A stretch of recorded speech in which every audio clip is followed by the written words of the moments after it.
It's time for Sustainable Living with Glenn Boblitz, the show that helps you be prepared to care for your family regardless of the circumstances that may come your way. Now, here's your host for today, Mark Lamb.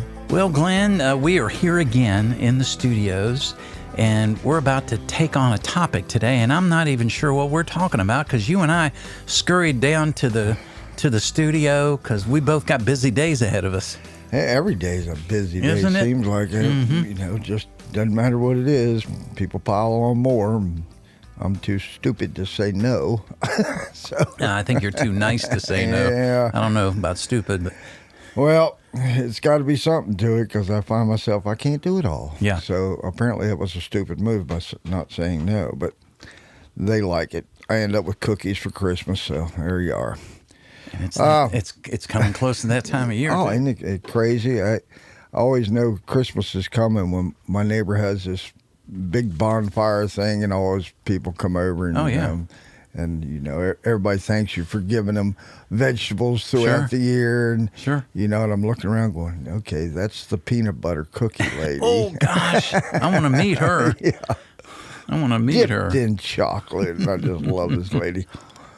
Yeah, so that's why I don't say no. Okay, fair enough. Yeah, smart move on my part. Waistline, I don't know about that, but all right, we're talking about hunting seasons here. Okay, yeah. You see it in all the little podcasts and things that are popping up. Sure. And so everybody's all excited about it. And with the price of meat, I do believe a lot more people are going to be hunting this year. Yeah. They may have put it off a couple of years. It's just deer season, but this year it's, gathering up 50 pounds of free food, Okay, I'll do that. So there's some things that you're going to have to do when you're out there hunting around, see a nice deer come bouncing through the woods. You need to look at that deer real close before you shoot.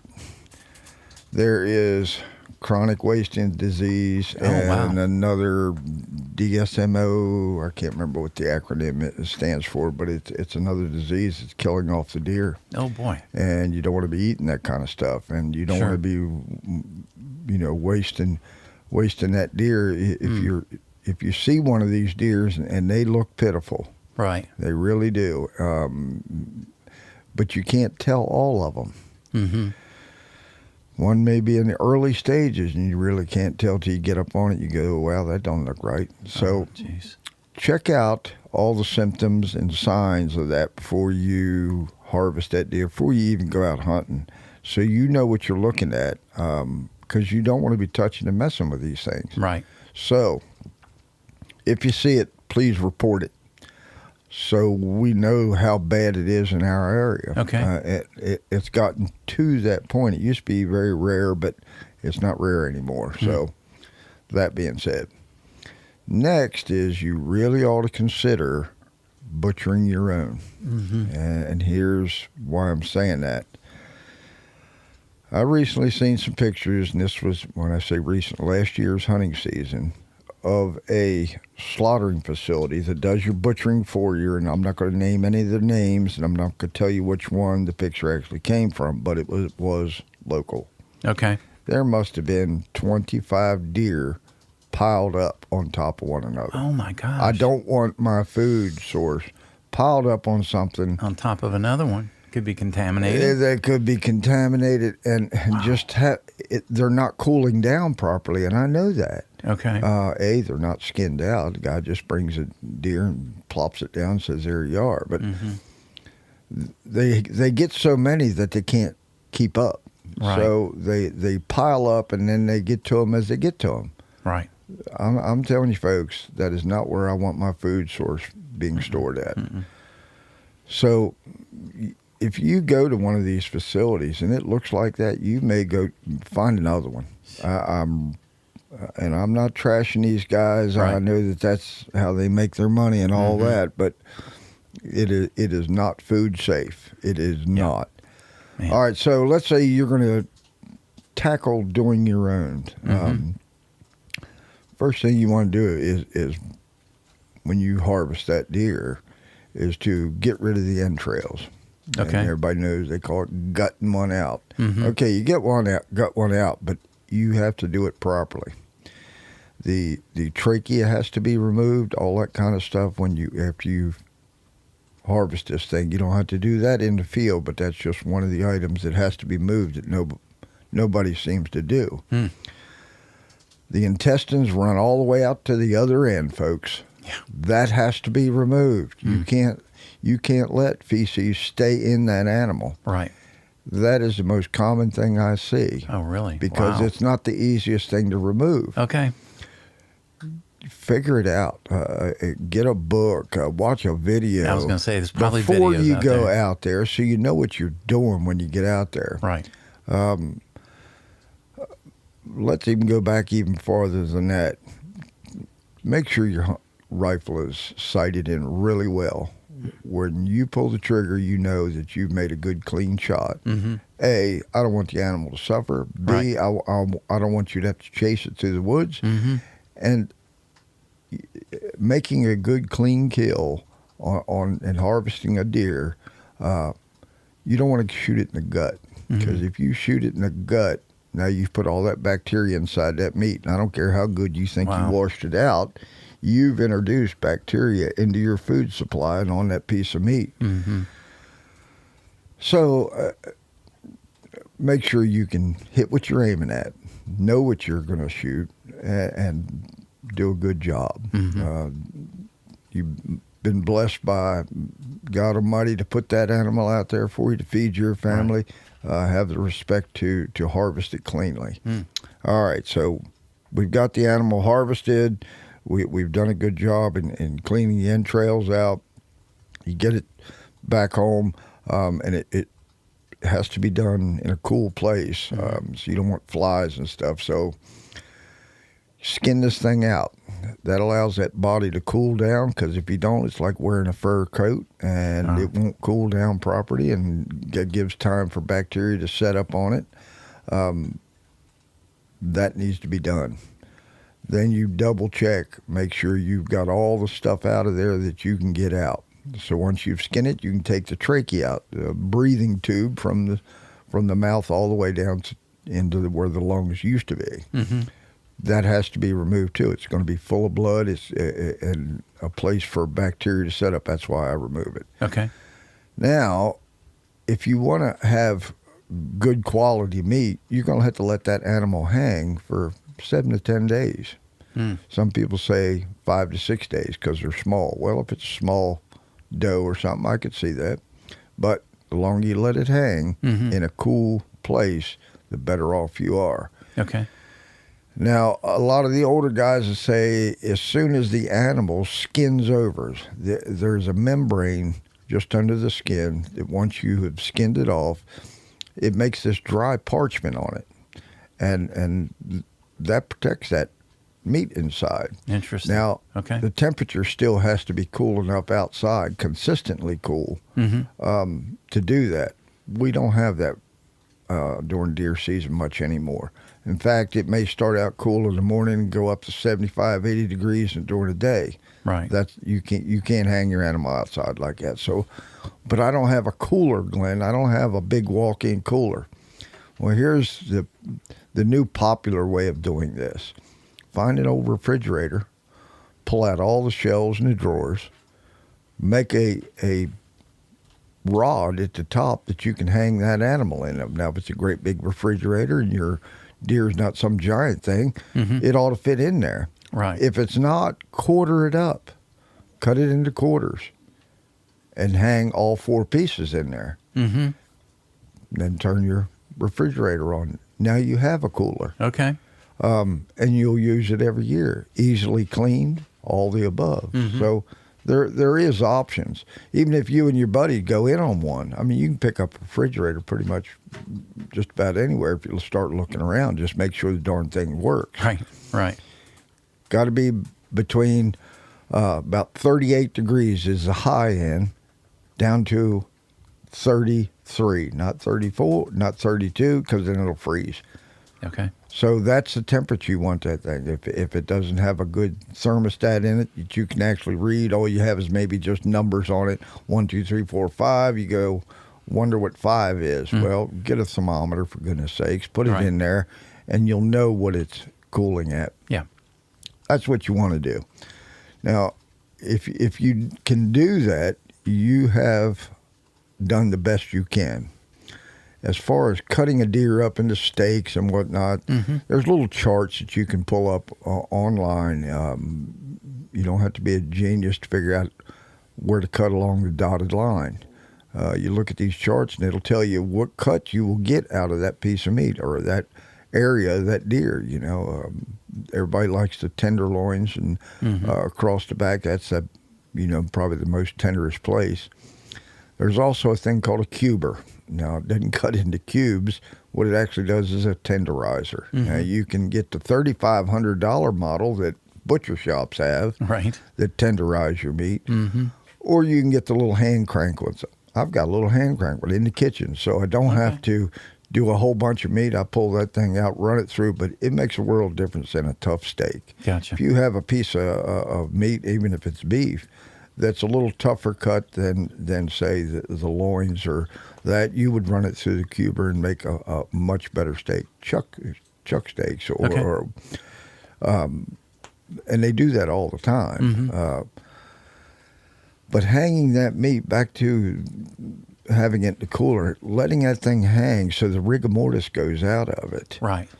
relaxes all the muscle again. Now, if you don't do that, it's going to happen when you go to cook on it.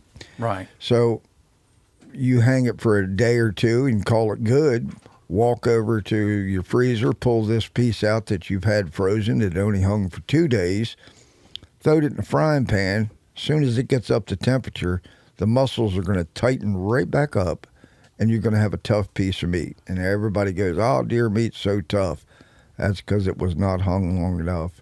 Didn't allow the rigor mortis to go out of the animal, and now you got a tough piece of meat. Well, 9 times out of 10, that's the reason. But if you do hang that thing for 8 to 10 days, same way with aged beef.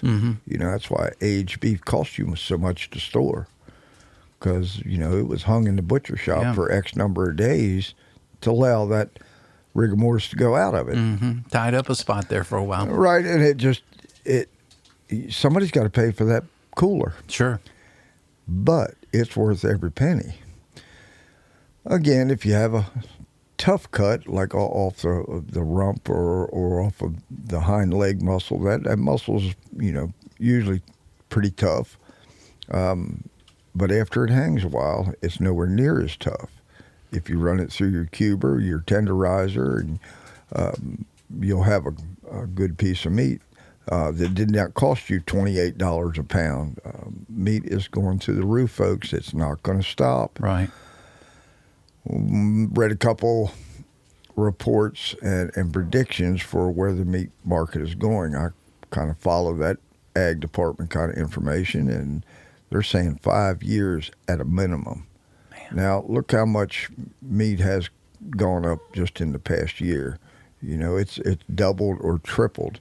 I don't see how a restaurant is going to make it. They're paying the same kind of prices, so they're going to be paying double or triple what they used to at the wholesale level, which means they're going to go over to the menu, cross that price out, and readjust. So you sit down for a steak dinner somewhere at one of these nice steakhouses, and suddenly it's $100 a plate. Man. It's coming. Yeah. Right now it's at about $50, but it's coming.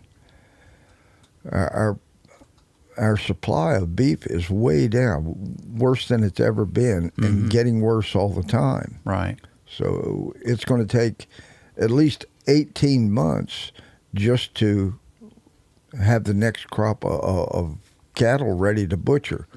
Man. 18 months. Well, I just told you how fast prices are going up in 1 year. Add another 18 months of inflation on the meat. And that's with today's prices for the feed and all that kind of stuff at this level. Yeah. That is not going to stay there either. Wow. So there's a lot of stuff going on in our food supply here, folks. It doesn't matter what it is. My wife just put this up in my face. She said, I bought this thing of coffee last year. Mm-hmm. She buys like 10 at a time and writes a date and the prices on it.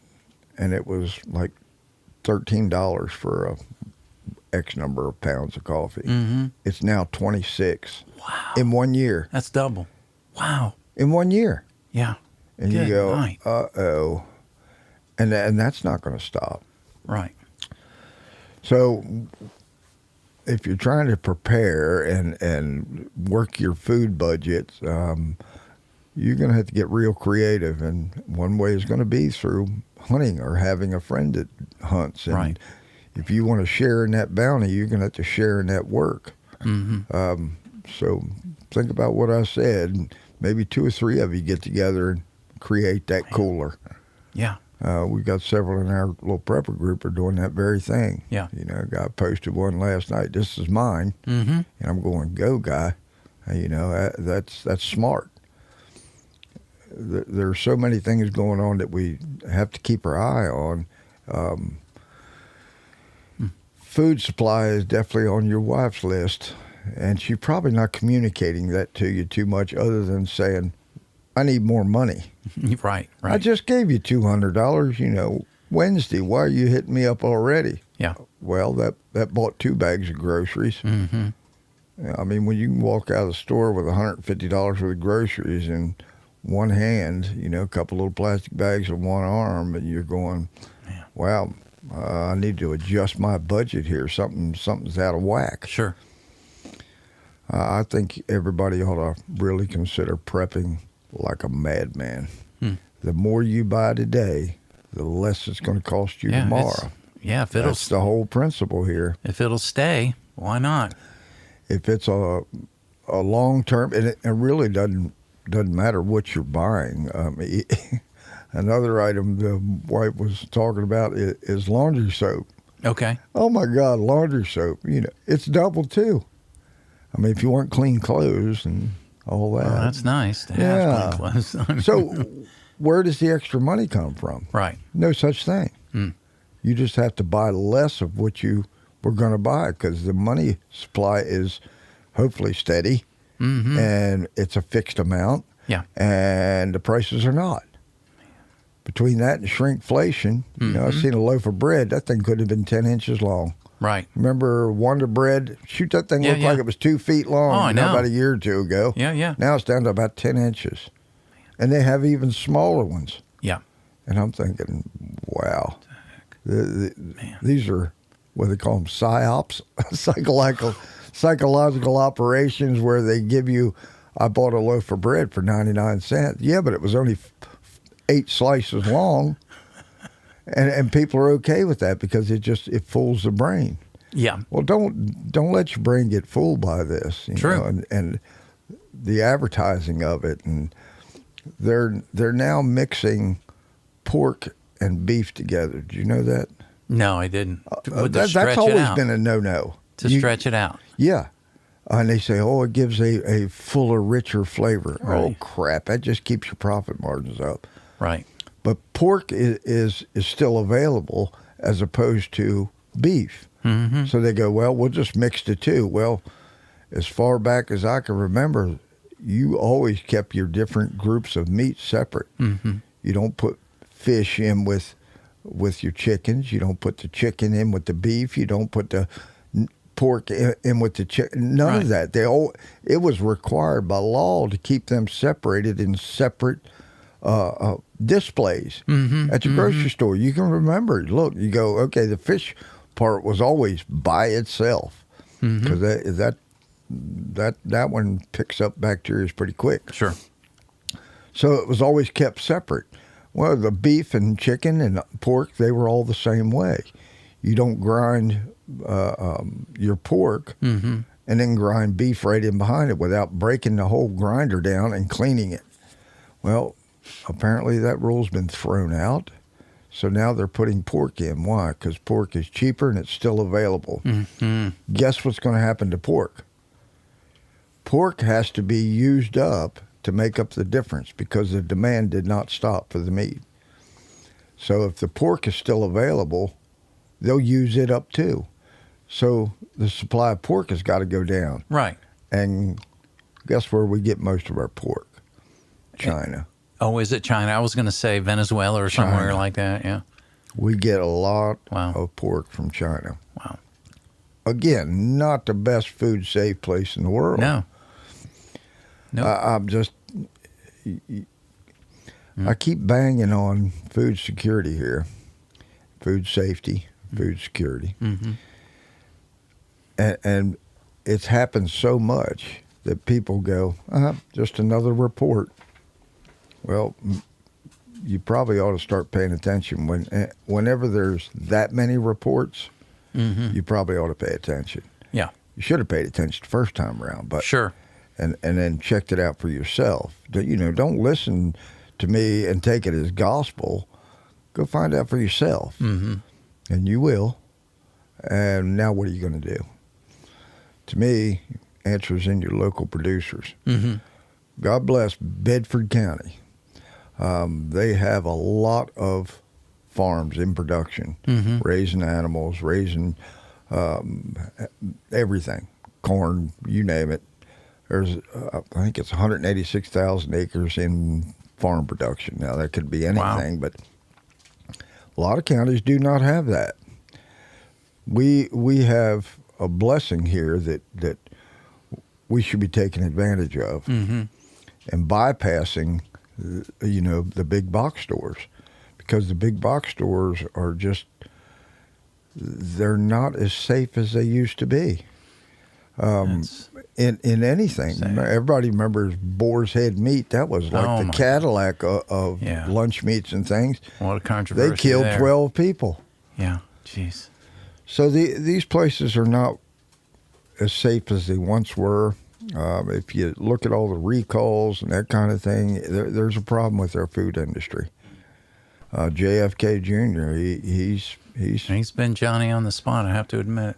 He's done a lot of things and made a lot of people angry. He has. But he didn't back down one iota, because this is our family. This is what our kids are eating. And he's saying this is insanity and we won't do it anymore. Right. I forget how many products that are made in the United States are not fit for human consumption in other countries. Wow. They go, absolutely not. That stuff is banned. You can't sell it here. Isn't that something? Well, if you can't sell it over there, we probably shouldn't buy it here. Exactly. I mean, there's a reason for it. Sure. I mean, and it's not aesthetics or the looks. It's something medical that they do not want you having because it's bad for you. Okay, folks, well, take a look at that stuff because you just set it on the plate, for dinner. Yeah. Well, that's enough negative to make you look. All right. Well, let's take a break here. All right. And we'll flip it over to the positive side of the battery. This is Sustainable Living, Glenn Ballblitz. We'll be right back. Get ready for a new soundtrack for your life. Doc Rock, Smith Mountain Lake.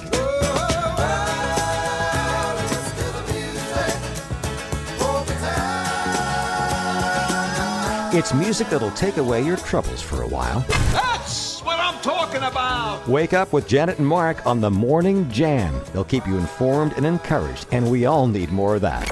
You say jam? You're invited to be a part of the Doc Rock family, your feel-good station. Doc Rock, Smith Mountain Lake. We're back with more Sustainable Living with Glenn Ballblitz. Be sure to look for Sustainable Living on Facebook for even more information and follow-up conversations with other members. Now, here's your host, Mark Lamb. Well, we decided to take a little break there to find some positive things, and you, after I shut the mics off, you said, I don't know if there is a lot. On that side, anyway. You just have to use some common sense here, folks. Yeah. Meat is no joke. It is a highly susceptible to botulism, that kind of things. So if you're going to try to store or keep it, you must do it well. It's a darn shame that you would work that hard to harvest a deer and do all the butchering and put it in the freezer and find out, couple months later, January, February, you go to pull a steak out, it's all frostbit, and that just does not taste well, and I won't eat it. It's Right. just nasty. So how you wrap your meats up and all that kind of stuff is pretty important. You don't want any kind of outside contamination getting into it, and we vacuum pack ours. That's just what we do. It eliminates all the air around it because that's what's giving that bad off taste. Okay. So if you can afford a vacuum system, it'd be good.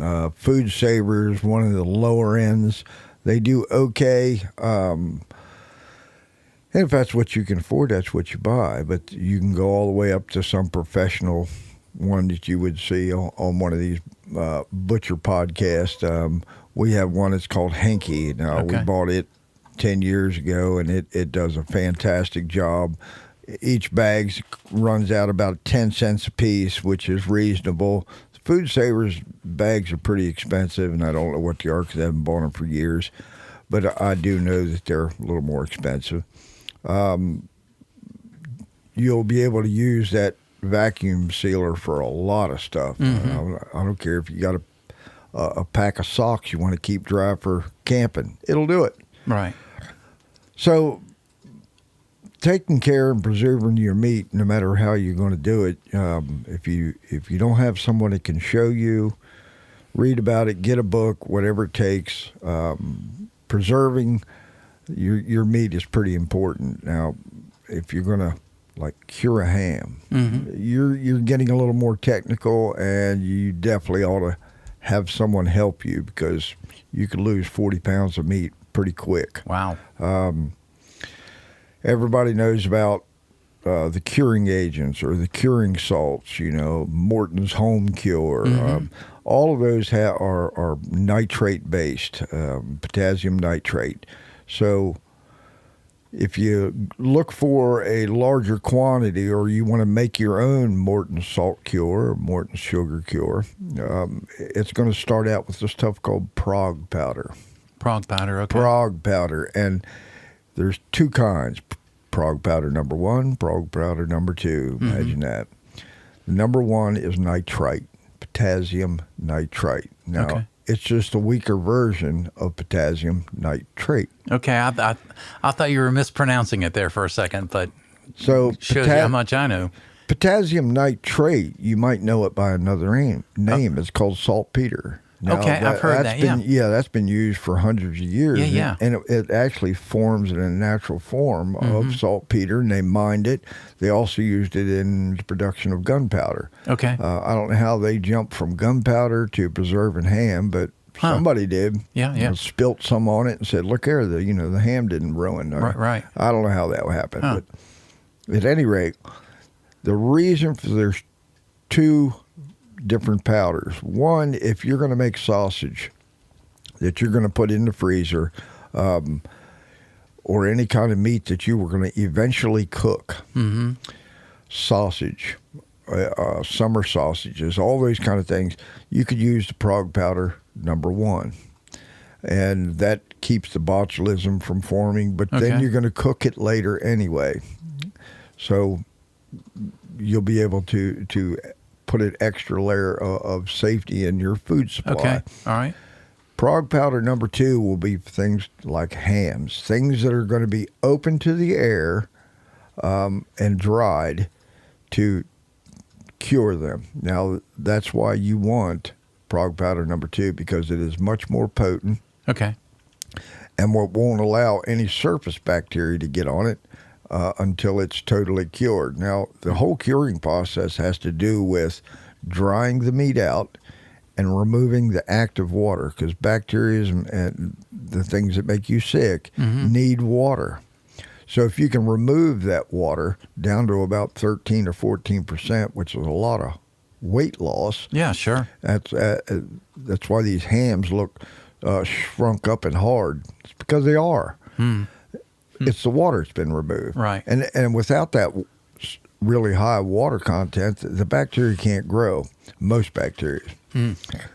And the potassium nitrate in there doesn't allow them to get a foothold either. Then they put a rub on the outside of it. The old people did anyway. They rubbed it with pepper. Huh. Bugs don't like pepper. Really? Okay. Yeah. Interesting. In the open end of a ham, where the ankle bone was, they would dig down in it about a half inch and pack it full of red pepper. So if a bug decided to get into that and runs into red pepper, what do you think happened to him? He's like, this is too hot. It's like Making getting a the U-turn's extra what he's hot. doing. Yeah, it's like getting the extra hot wings, you know, at the restaurant. You go, that it was just too hot. Yeah. All right, so that's how they did it. And then they would wrap it in a muslin bag, muslin being a cotton bag because it breathes, just to keep any bugs from getting in and starting the process of contaminating your meat. And then they would wrap it in butcher paper. Okay. Or even a brown paper bag, as I remember as a kid. And then they would hang it, and it would last for years. Okay. I've seen hams that were 2 years old that you just slice off a piece, and it was fine. Okay. Now, most of the time when you did that, they would the first slice gets fed to the dog because it doesn't look appealing. Okay. And it may have a tainted taste because it's been exposed to oxygen. Okay. Then you would Gotcha. get down to where it's nice and dark wine-colored red, and that's how you do it. But And dogs don't mind because they'll eat roadkill. yeah. Dog, Most dogs, he'll anyway. drink a bunch of water because it's going to be salty. You know, that Right, salt sure. really sucks the life right out of that water right out of them. So, and that's how the old people did it. You know, Okay. if you wanted to have meat in the middle of the winter, and on up into the next year, that's just what they did. They cured their meat. They made bacons, and Right. I've never seen so many podcasts on making bacon. Have you noticed that? I haven't, but if I put out- it in there once, it'll hit the algorithm. yeah, I and think there'll be that a may bunch. be what it is. But Yeah. but you can buy pork belly, raw pork belly. Okay. A big slab of it. Make your own bacon, and a lot of people are trying it. Okay. So it seems to be that people are bringing back these Interesting. older skills. Yeah. Because there's no one to really ask anymore. Because it's kind of a bygone thing. True. Sad story. I went to the Sorghum Festival in Amherst. You did go. Yes, I did. As soon as I rolled in, I didn't see the steam flying. I didn't see any smoke out. Okay. And I was like, darn, they aren't having it. But I go, wait a minute. All the vendors are still here. They're Right. having something here. Sure. So I rolled in and was asking about it. And you go into the building where some of the vendors were, and they said the sorghum's inside. I thought, well, darn, they've already made it. Got in there and come to find out they didn't make it at all. Really? They went to Harrisonburg Oh, gee. to the Mennonites, bought bulk, and brought it back, labeled it, and sold it. Okay. Well, see, a few years ago, they had the old machine up there that was still cranking. All right, well, I with the talked big- to all the old guys Yeah. and say, what is going on here? Why aren't you making it? Sad answer, we don't have the help. Oh, jeez. Now, there was like 5 of them, of old guys there that were the ones that did it. And I talked Okay. to them. Old guy named Alvin, boy, he was a card. But For he's those like of you who don't know what a card is, there's a cat bird Yeah, and a card and an interesting person. An interesting person. Well, he was saying how pitiful it is right up until the last minute. They just less and less people. Mm-hmm. Now, all the old guys there were in their 80s. Oh, They go, wow. we're Okay. tired. Yeah, We're yeah. tired. We Sure. don't have the strength, the energy to Right. do it all because it does take a lot of work. Yeah. There's no doubt about it. So they just said we gave it up. And I went down and checked the old mill out, and man, it was cool old mill. It was a big one, and It was run by about a 1950s electric motor that really needs some electrical work done to it and upgraded. And I'm looking at the wiring and going, okay, if you do decide to do this again, Yeah. call me because I need to fix that. It's not safe right now, It is not apparently. yeah, that may be the second reason. But Wow. regardless, he said just the young people are not into it anymore. Right, sure. They're just not into it. Yep. He said at one time that back field, and it was probably 8-10 acre field. Mm-hmm. He said half that field was full of vendors Wow. and cars coming in by the dozens every minute. He said it was a big deal, but it's not anymore. Now it's more like a craft fair, with jewelry and beads, and it was darn disappointing. And it's because people don't want to or don't have the time, whatever it is, don't see the value in it. But God bless them for as long as they did it. Mm-hmm. The one guy said had done it for 35 years. Wow. 35 years. That's amazing. But it was a big deal back then. And it was just normal life. And somehow normal life became something far different and not as good. Wow. So in my world, I like that kind of stuff. Mm-hmm. And Right. I've decided that I want to continue those kind of skills, and that's why I teach these classes. That's why I do these demonstrations, because they're still useful. Sure. But it takes time to do them, and sometimes it takes help to do them. And we've got a pretty good group that we have been doing all these things with, and they say, sure, I'd love to help. I don't know why, but I just love it. I like doing those things. Mm-hmm. And there's a benefit to it. You get a quart jar of sorghum, or Right. regardless of what project we're doing, it may be making sausage that day or making apple butter. That was another thing up there. The guy that was selling apple butter used to set up right beside the sorghum mill, Mm-hmm. and he'd be making apple butter. Oh, really? Okay. They would they'd make applesauce the day before, Right. and that was day one. On day two, they'd make the apple butter, and he would get people to come in and help him stir. Okay. Young kids, here, it's your turn, and they would do 10 minutes, 5 minutes, whatever. Yeah. And don't you know that those kids are going to remember that their Oh, entire yeah, lives? sure. The smell, the atmosphere, the taste of the apple butter, because you got to buy a quart.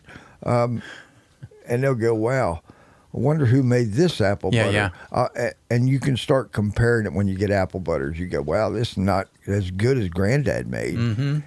But he said the festival had gone down so much that he can't get people to even come and help him do that part. Wow. Not even 10 minutes of stirring. They walk by, they look, and they go on. Sure. They may buy a pint of his apple butter, but that was about it. So it's a sad state of affairs that we've come to. Yeah. That we've become a throwaway society or a big box store society. Sure. It's that part is not good for you. I'm here to tell you. I've done the research. It is not a quality product. Yeah. Rather than bash them anymore and be more negative, I'm just telling you that's not a quality product. Right. And these guys that are out still doing these things on these local farms, if you want quality product and want to know where your food supply comes from, you better go knock on their door. Yeah. You go, hey, I hear you Yeah. butcher hogs this time of year or coming up. I'd like to help you because I'd like to buy some of that. And they would fall all over themselves Right. because you'd shown interest in them. Right. Because ain't nobody works harder than a farmer. That's maybe except for maybe the farmer's wife. Well, true. Right, because she does chores and has to feed the family. Yeah. Yeah. So if you can help these people out in some way, the benefit will come back. A lot of the farmers just can't get help on the farm itself. Just daily operations. No one takes a farm job anymore. I don't know where that's going to end us up at, Well, because he has a hard time making a living at it. So their kids don't want to do it because they seen how hard Dad had to work. Sure. Well, you're going to have to get more efficient in that. You're going to have to adapt. You're going to have to make choices, and they have. A lot of them have just given it up. Right. I don't want to give it up. Yeah. Because I know the quality is there. Mm-hmm. That if I give up that small piece, our community has lost a small piece of quality. Right. And that's what I talk a lot about here, and it's all part of being prepared. Because not everything can be handed to you, folks. No. Not everything can be bought at Amazon. Yep. Or bought at your local stores. Boy, just that one thing alone, Glenn. If for some reason something happened to Amazon, I mean, people would just. They'd lose their mind. Yeah, I'm pretty sure of that. We've talked about how fragile everything around us is, all our infrastructure. Everything is ordered just in time ordering. 20 years ago, we didn't even have it, really. Oh, yeah. Maybe it was starting 20 years ago, and they sold used books. Yeah. You know? Goodness gracious, it's gone that far that fast. So Yeah. what's your next couple years going to be? Right. And there's a lot of people that have a lot of crazy ideas out there of where we should go, and I'm not liking a lot of them. No, me either. So I'm going to do my little part over here. I'm going to try to keep the quality as high as I can, keep my quality of life in my neighborhood, in my family, in my community. I'm going to try to spread the word so you can do it in your community, and I hope that works out. If not, that's your choice. But as for me and my family, well, that's where we're headed. Yeah. And that's about all I got on to that today. Okay. I mean, it's something to think about, because the world is it's very, very complex, and we learned during COVID how something can disrupt the thing called the not just the food chain, but the chain of all products. Right. Can get messed up. And with these other things that are going on, it looks like there's this perfect storm out there brewing, and I don't know how it all works out. It doesn't look pretty, because we're fighting. Things are good right now as far as that stuff, and they're okay. Let's put it that way. Yeah, They may not be get good. ready to correct you. Yeah, they're okay. But look at all the disruptions in the large cities with the fight between mayors and the president, and ICE coming into town to help federal agents. I don't want to get political, but something like that could overturn the apple cart too. Absolutely. It's more than political. To me, it's a very thin dividing line between us, and it's good and evil. Right. That's where it's all coming from. All the rest is just, collateral damage Right. to your life. Yeah. It's that line of good and evil. You got to make the choice. Right. You say, I don't accept what they're doing. I know where it's coming from, and I don't accept that. Yeah. And you have to speak out about it. And I don't care how you speak out about it, in what venue, just do it in a civil manner. Well, that's But you speak it. yeah. Well, that could be a show talking about that thin line. Oh, yeah. In between. Everybody's going to have to make a choice, one side or the other. Well, Glenn, as Some always, people already have.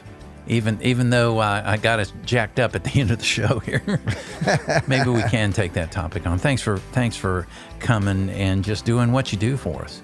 Certainly. Join us again next week for Sustainable Living with Glenn Boblitz, helping you be prepared and not scared. This podcast drops every Friday anywhere you get your podcast.